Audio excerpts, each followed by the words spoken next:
Hey everyone, I'm Mitch. I'm one of the pastors here at Suncrest, and you're watching an episode of Suncrest on Demand. We're in a series of messages right now called Practicing Spirituality, and I know that it's going to be a helpful one for you. So let's get going.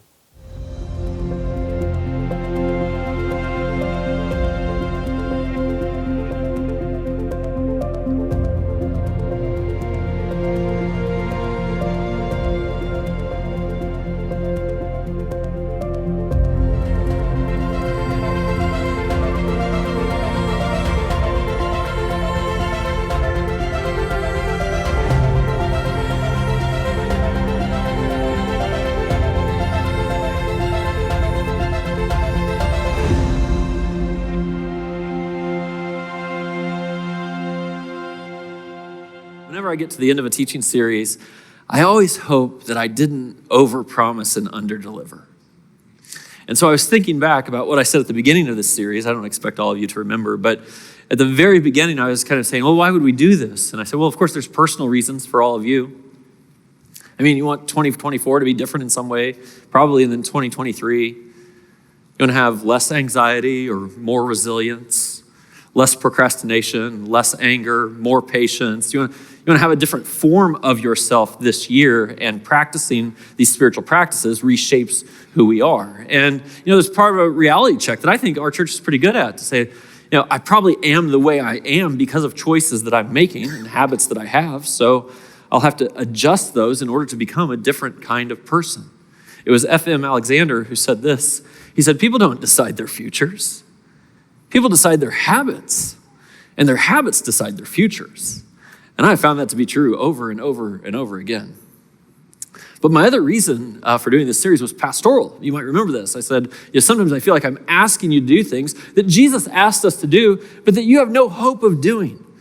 I'm essentially asking you to pick up a 500-pound or an 800-pound weight, some weight that's more than you could pick up, because we haven't been training ourselves, practicing in certain practices so as to reshape us so that we're in a place where we can actually experience God every day. And I've been mentioning a guy who's been a mentor of mine only from a distance, never met the man. But Dr. Dallas Willard has shaped my life and spiritual formation practices more than any other person through what I've read and listened to from him. Fascinating story. Dallas Willard was not a pastor. He was an academic, but he didn't teach at Christian colleges. He got his PhD from the University of Wisconsin. He taught for 40 years at USC, including being the department head of the philosophy department. And he would speak on these ideas of God and our experiences with him. And he was a follower of Jesus.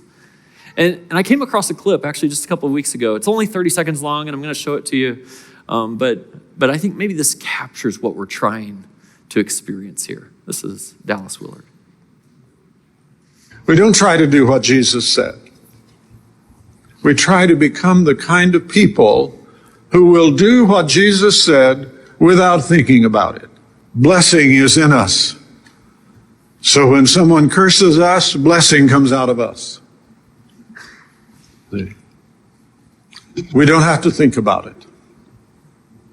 And that's really where we're aiming. This is where we're coming to. When we come to that place, then it is easy and routine to do the things that Jesus said.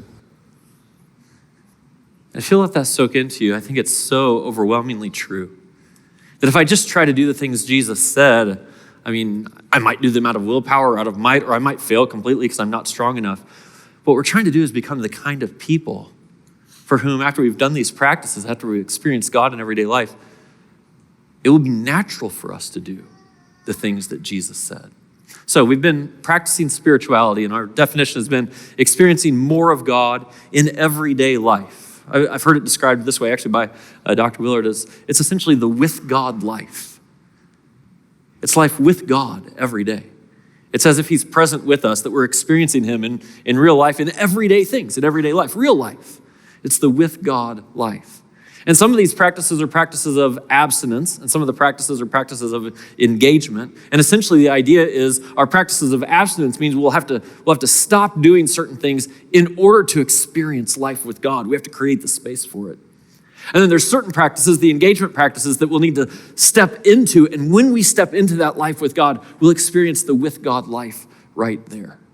And so we've had these 4 practices. Today we'll do the 4th. 4 practices over 4 weeks. If you've been with us, you know that I've been asking you to just practice the single practice for the week that we're teaching about it. And then at the end of these 4 weeks, which means at the end of this coming week, I want you to choose one of these 4 practices that you make sure to embed into your life for the year to come and maybe for the lifetime to come. A practice that will help you experience God in everyday life and will shape you for the future. Now, this is so wildly interesting to me because, as I've been teaching about this, people have been talking to me about it, and they're like, well, Greg, could I do all 4? I'm like, well, yes, you could do all 4. Some of you are already doing 1 or 2 or 3, or maybe 4 of them. I'm just trying to build this out into our lives. People have asked me, like, Greg, is it okay not to do some of them? It's so interesting because, sometimes when it comes to Christianity, people will ask me questions like, well, Greg, do I have to fill in the blank? And I'm always like, that's a terrible way to start a question, right? Do I have to?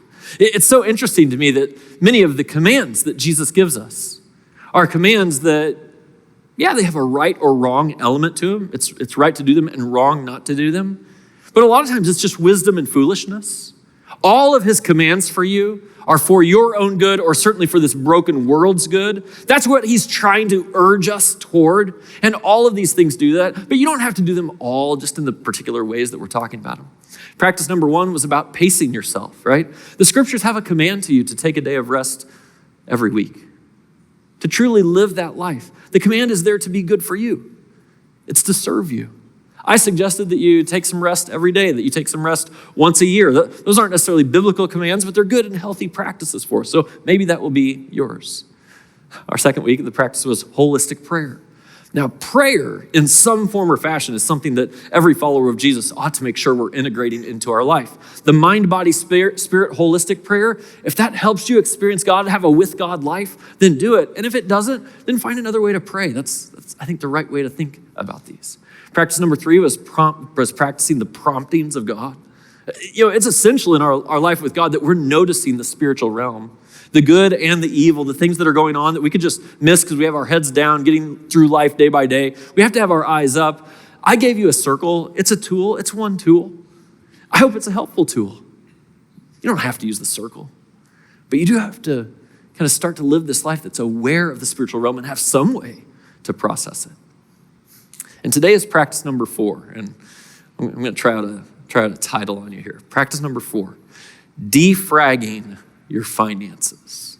Now, let me hit finances first, okay? So you've probably noticed it, or maybe you haven't, that all these practices, the point is that this hits everyday life, right? We don't get to live just in heaven yet. That'll come one day for those of us who are followers of Jesus. But right now we're on earth, and all these practices, they have to do with everyday life. When I ask you to pace yourself and find a day of rest, that's the whole realm of time that we have. And you have to figure out how to integrate your life in a way with time. And money is such a big part of our lives. We shouldn't be surprised that finances is if we're going to experience God in everyday life, it'll probably intersect our money. That's real life. But what about this term defragging? I'm totally aging myself right here by using this. Because there's, I think, only one use of this term that no one would say defragging unless you're talking about defragging a specific computer, right? A piece of equipment. Now, for all of you who are under 30 years old and have never done this, you have no idea what I'm talking about. Defragging the computer was a very important thing to do when your computer would start running slow, right? It was running slow because it was fragmented, because some of the files were over here and some were over here and some were over here, and then the computer had to work all over the place. And actually, if some of you were so sick that you watched your computer be defragmented.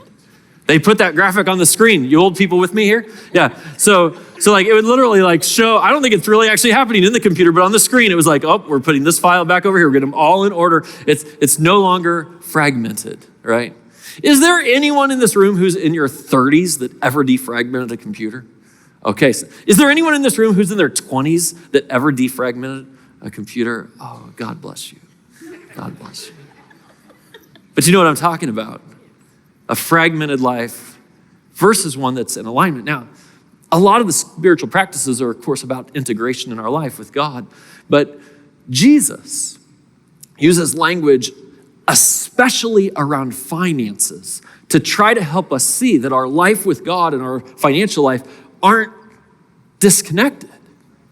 They're absolutely connected. And if you try to disconnect them, then they become fragmented, and we would need to go through a process to bring them back into alignment. Let me just give you 2 short sentences that he said. These are both in the Sermon on the Mount. This is the central teaching of Jesus in Matthew chapter 6. He said, "For where your treasure is, there your heart will be also."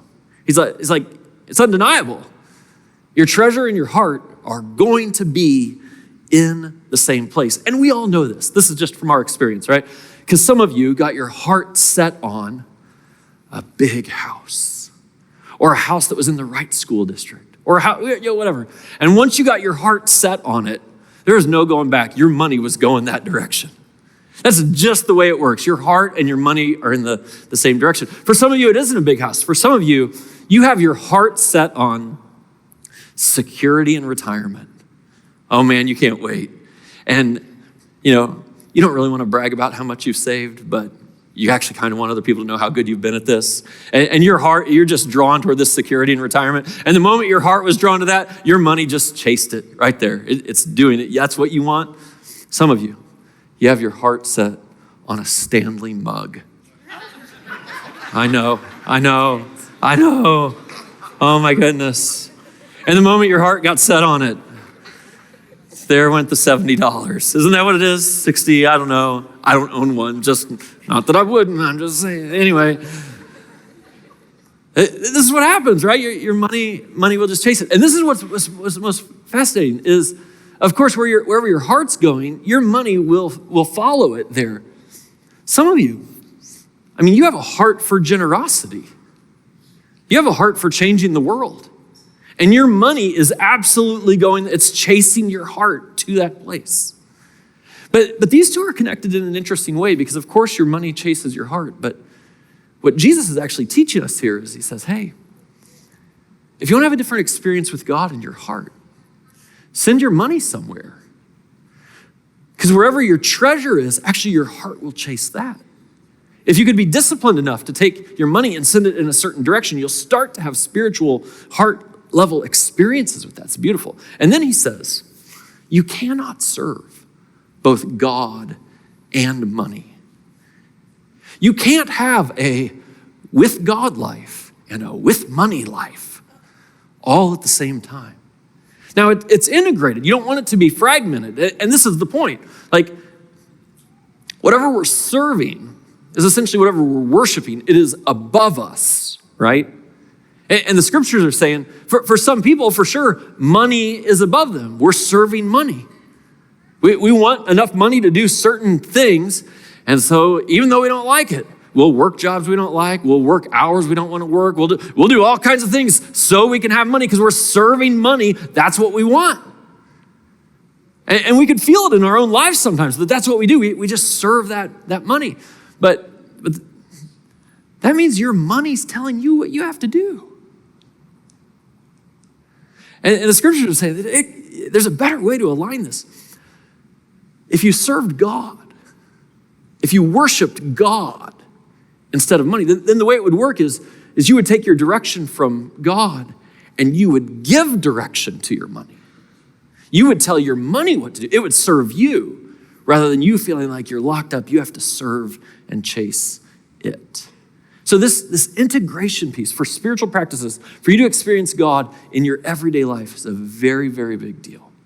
Now, I'm going to ask you a question. This isn't the only question that would bring definition to this, but I think it's a pretty good one to help us think about a spiritual practice, our money, and whether our life is fragmented or defragmented with God. And here's the question.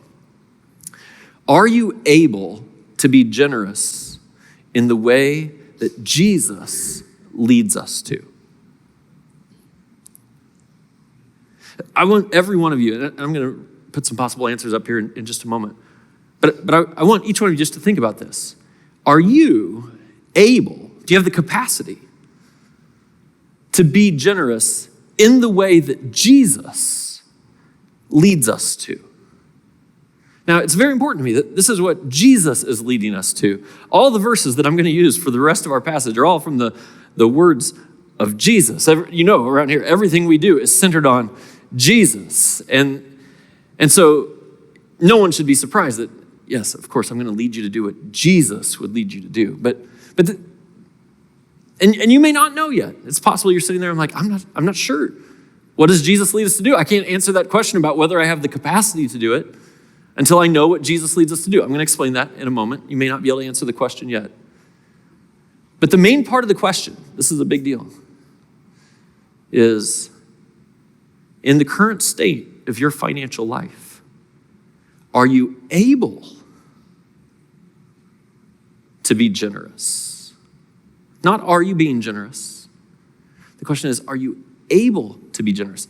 Do you have the capacity? Is your money organized in such a way that if you were to step in, to want to step into what Jesus wants you to do with generosity, that you even could? That's a very significant question. Now, you're, of course, probably thinking individually right now, but some of you are sitting next to your spouse. And I would encourage you in your marriage to make financial decisions together. So it's a good route for your marriage. And so actually, if you happen to be sitting next to the person you're married to right now, and you're trying to answer this question, I actually want to, could you just give each other a little signal right now? Like, do you think we could? Or do you think we couldn't? Doesn't think we could over there. That's think we could, think we could, think we couldn't. I mean, what do you think? All right, I'm going to give you three possible answers. One of these will probably fit you. And let's just start with an honest one.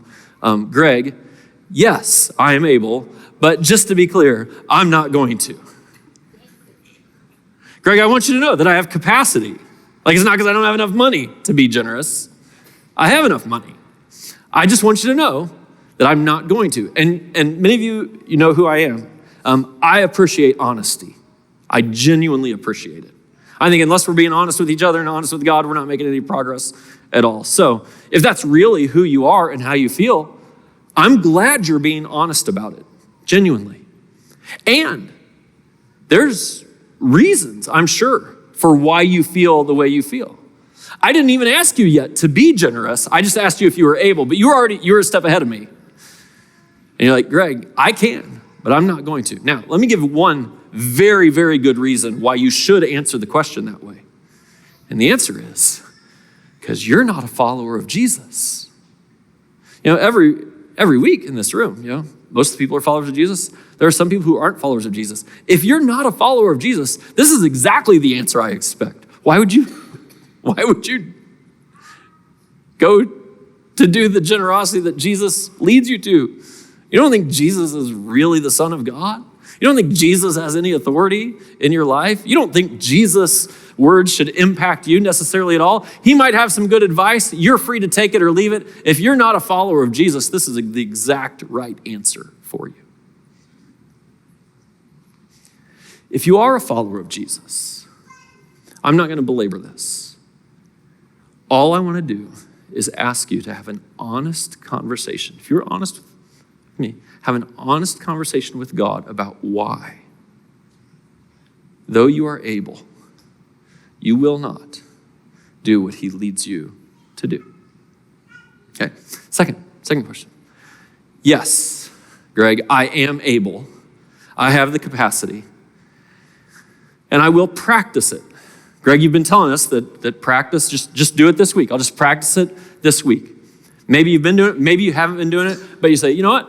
I'm going to try it this week. I'm going to practice it this week. Practicing means you may not do it very well at first, but you're going to listen to what has to be said, and you're going to do it this week. And I think, what more could I ask you? So I've been asking about all these other habits. I'm like, man, that's awesome. If you have the capacity, you feel like you could be generous, and you're going to practice it this week. The third answer is, Greg, I wish I could. But honestly, I can't right now. And I understand this. I don't live in a bubble.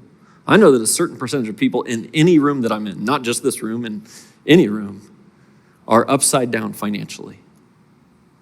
Been doing practices in your life You've been chasing certain things. You may just feel lost about how your finances look. You might want to be generous in the way that Jesus leads you to be generous, but you just can't.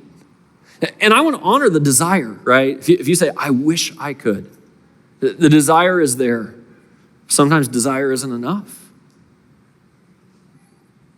You can wish all you want, but you can't. What I really love about this sentence, if you would say it like this, is the word now. I wish I could, but I can't right now.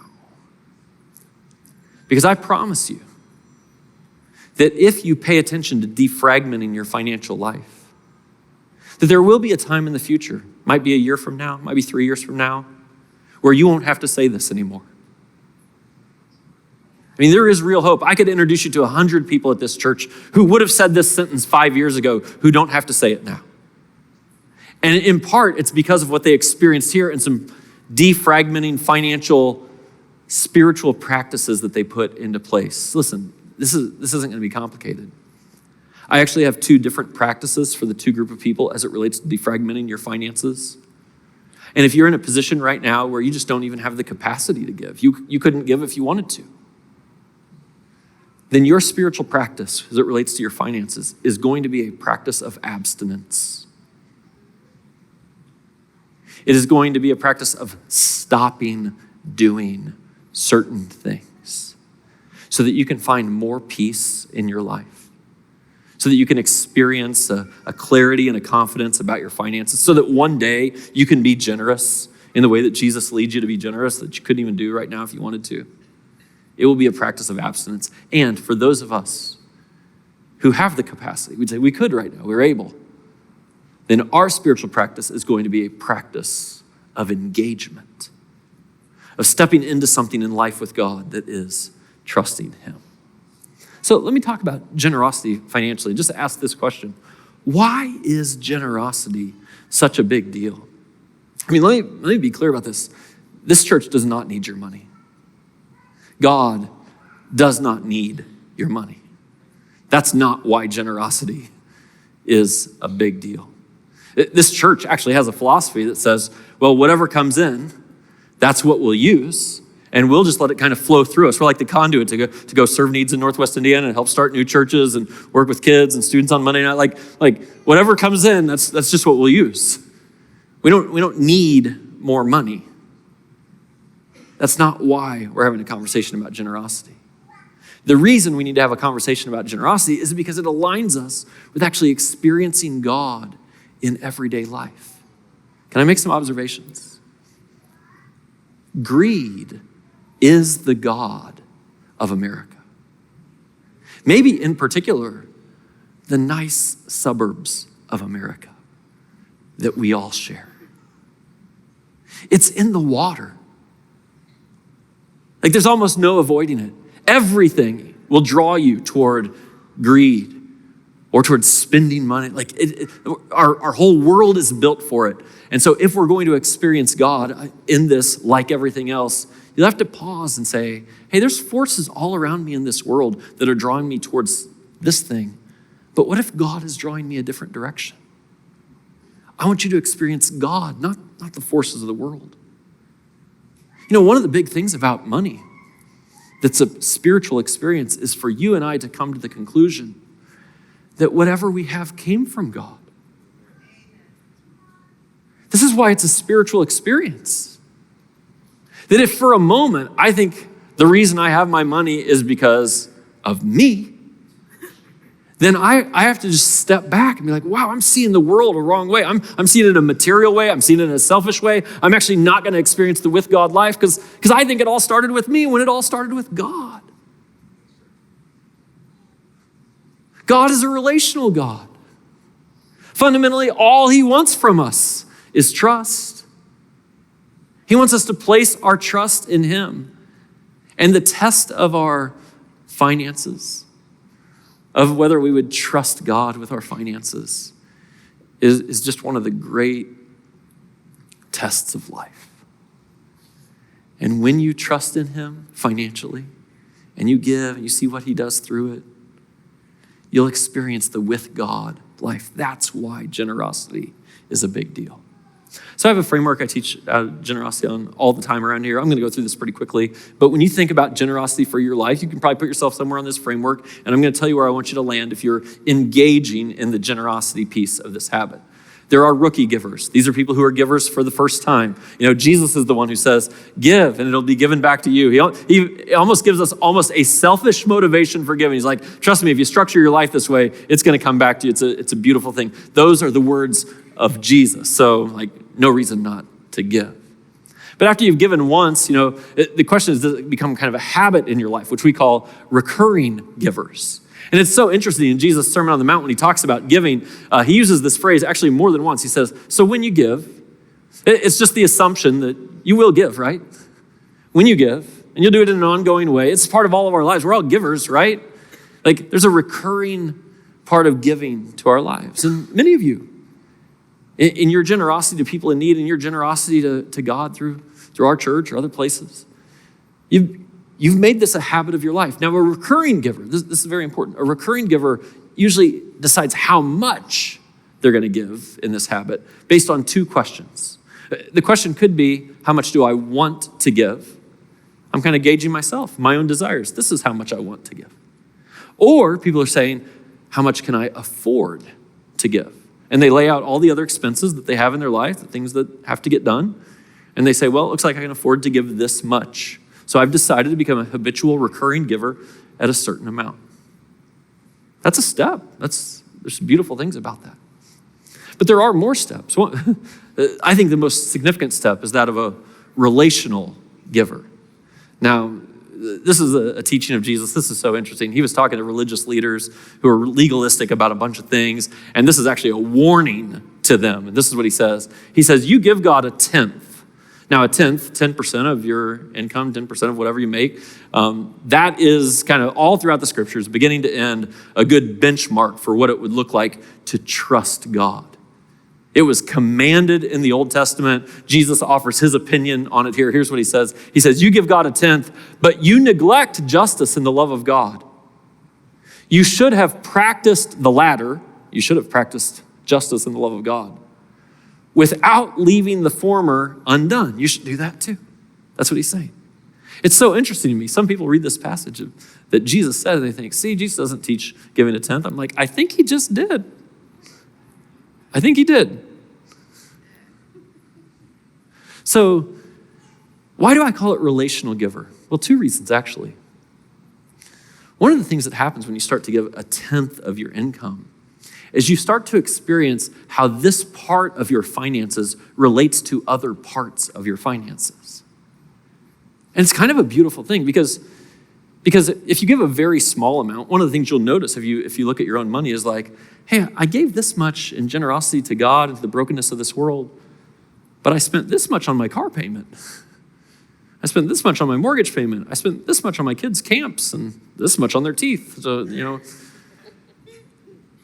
And when you get to a tenth, there aren't many things within your budget, if any, where you're like, actually, that's outpacing what I do in my generosity. You get to see how things relate to each other. But more fundamentally, relational giving is because instead of asking, well, how much do I want to give or how much can I afford to give in a regular way, it's a fundamentally different question.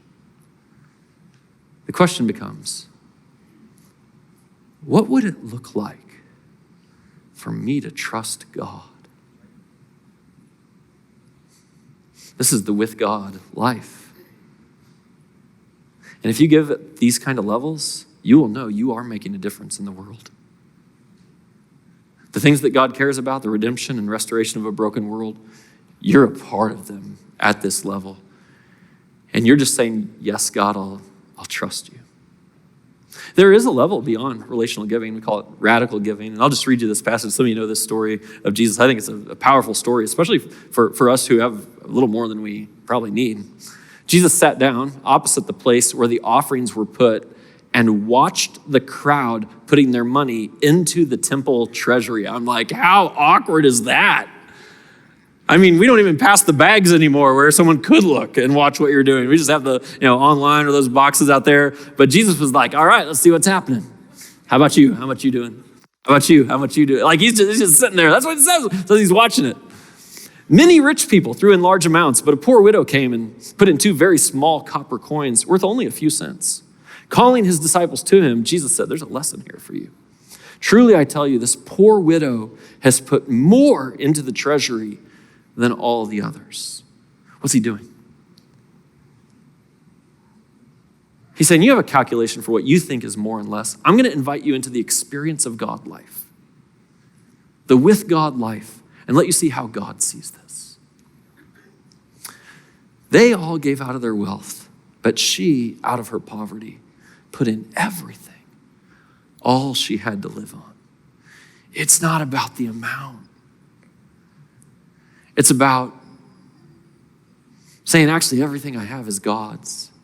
It all came from him, and I'll be generous. So, if you're a person who has the capacity to do so, you're able to do so, this week, I'm going to ask you to practice being a relational giver. 1/10 of whatever you make this week, be generous with it. Of course, you can be generous at Suncrest with it, giving the app, giving the black box. I don't have to tell you all that. Listen, if you don't trust me, if you don't trust Suncrest, give it somewhere else. Make sure you put this practice into place, because this is about you and your with God life.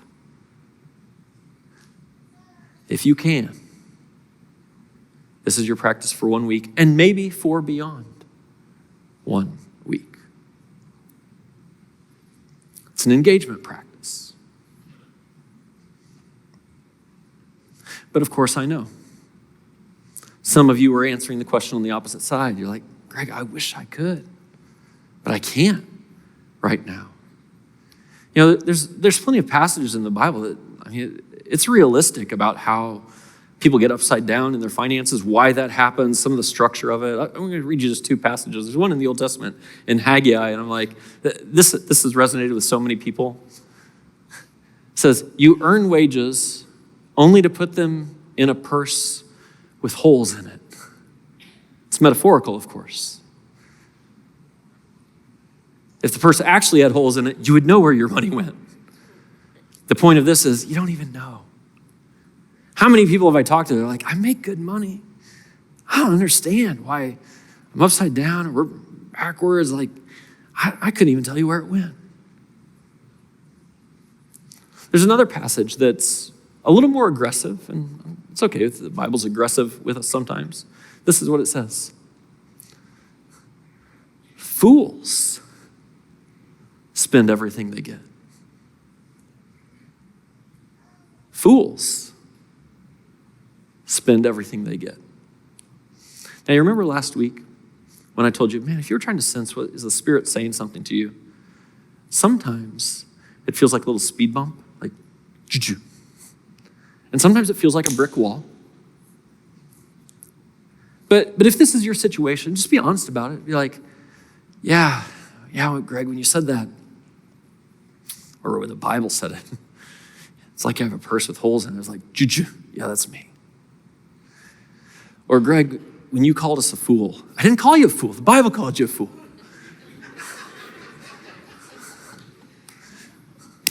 It's like, ugh.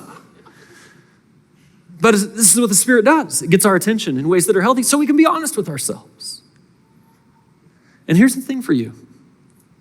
If that's the situation of your life, just be honest about it and start a practice that means life doesn't have to be that way, where you can defragment your finances. Now, it's a big deal at Suncrest that we don't just tell people you should do this. We actually want to help you do this. So you've been hearing about these Winter Connect groups, and a lot of them are, they're a lot of fun. Dads, moms, pickleball, game night, whatever. There is one Winter Connect group called Budget Boot Camp. Sounds fun, doesn't it?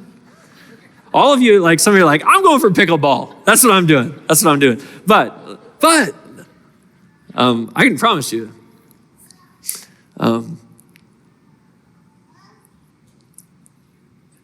this could change your life. Pickleball, the people you meet could change your life. Pickleball's not going to change your life. This, the people you meet, just in the same situation you are, need a little help. being honest about it. And if you'd step into it, it could make a big difference. The program that this budget boot camp runs, I was talking to the lady who runs it last night at our leaders gathering. She's so fantastic. She's gentle. She's gentle with you. It'll be awesome.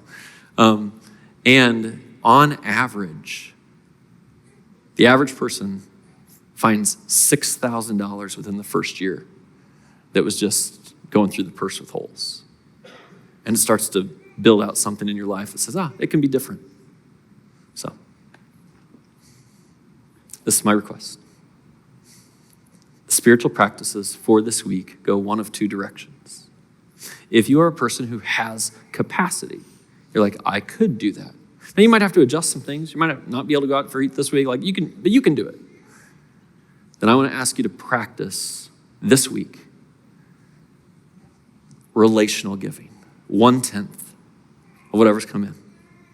You can do it in the app tomorrow. You can do it next weekend in the worship. You can do it however you want to do it. Just practice it. And if you're like, Greg, my financial world wouldn't allow that right now. It would be impossible for me to do that. Then I hope you'll be part of the budget boot camp. I am currently standing on our stage where our kids' large group and our student large group experiences happen. And if you have family who fit those categories, whether they're 5th grade and under or 6th through 12th grade, we have amazing experiences for them. You can find more details about how you can get your kids, whether they're birth through 5th grade or 6th through 12th grade, connected right here at Suncrest and Suncrest Kids or Suncrest students on our website, and that's suncrest.org. I know that change happens here, and it can happen for you and your family too, if you're open to it. So check out suncrest.org to figure out how you can get plugged in.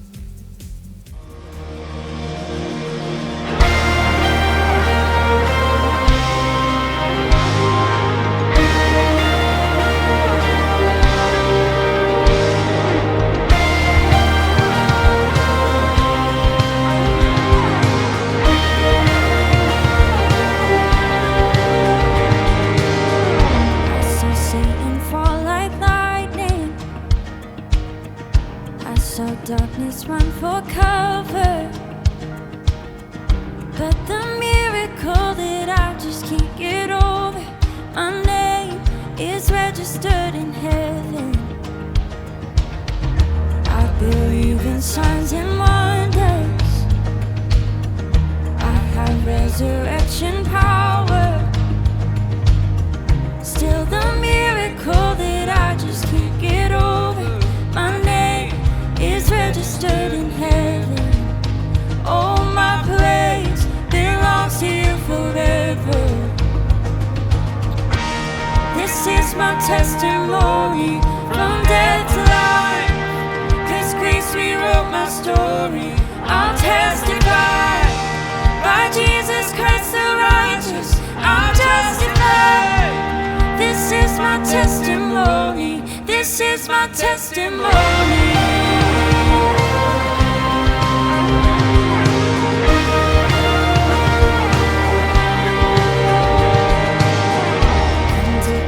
Sons and daughters, bought with blood and washed in water. Sing the praises of the Spirit, Son and Father. Our God will finish what He started. Oh, our God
my testimony. Oh, I'm alive. This is my testimony. From death to life. 'Cause grace rewrote my story. I'll testify. By Jesus Christ the righteous, I'll testify. This is my testimony. This is my testimony.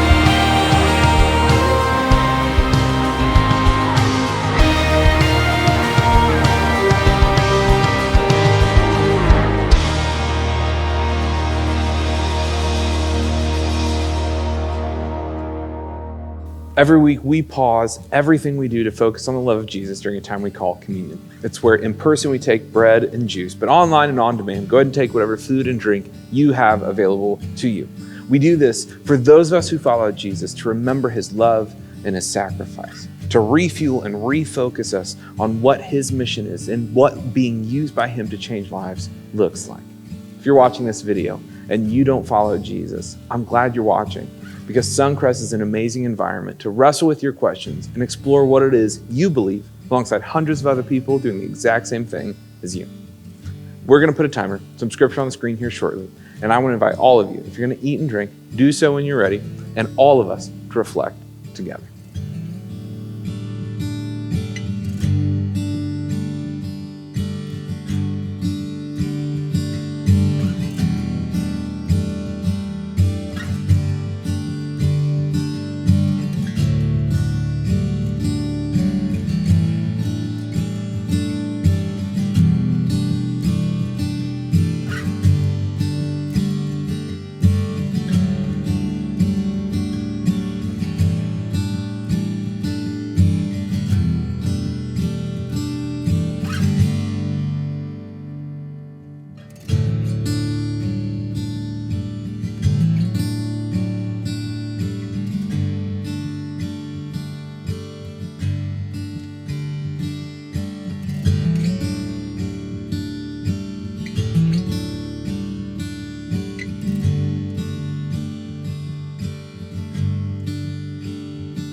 Thanks for tuning into this episode of Suncrest On Demand. If you liked it, hit the like button. If you want to see more content like this from Suncrest Church, hit the subscribe button on our YouTube channel. If you know someone who needs to hear this message, go ahead and hit the share button. I hope you join us next time as we continue learning what it looks like to practice spirituality in so many different ways, and ultimately how we interact with Scripture next week. I hope you join us, and I hope that you experience change that only comes from following Jesus. Bye now.